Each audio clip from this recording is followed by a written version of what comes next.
Eddie, should I sell this property because it's only got a 3% yield? And then should I use the funds to buy a few properties maybe that have a higher yield, like 7 or 8 or 9%? So in this video, I'm going to be answering a question that I got asked recently, and they had a property that the yield was only 3%. But one thing to understand is we don't have the full, scenario of that particular person, how much equity they've got in that property, how much the property's worth, where the property's at. Let's say, as an example, the property is worth $1 million.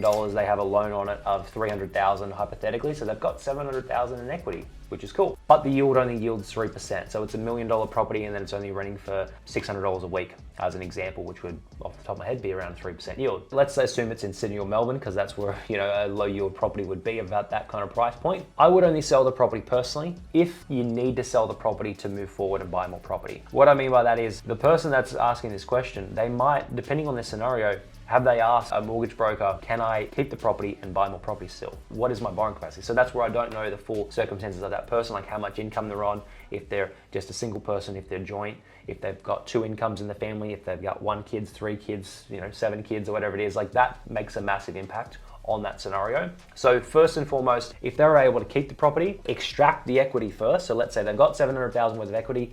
Let's say they can take $500,000 worth of equity out. Let's say maybe their borrowing capacity was fine. They could take $500,000 worth of equity out, keep the property, take the equity out tax-free, not sell the property, not pay capital gains tax, not pay selling agent fees and solicitor costs. But I would prefer to try to keep the property because it still will likely grow in value over the next 5, 10, 20, 30 years.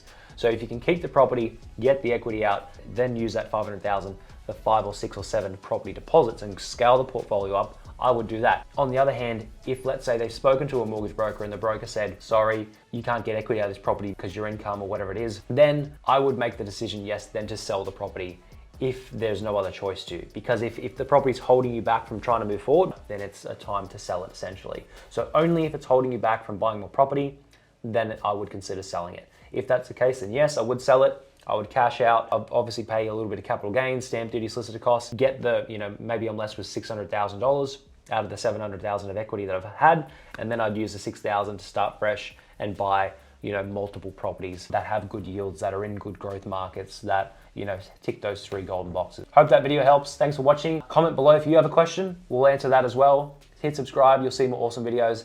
Thanks. I'll see you in the next video. Bye for now.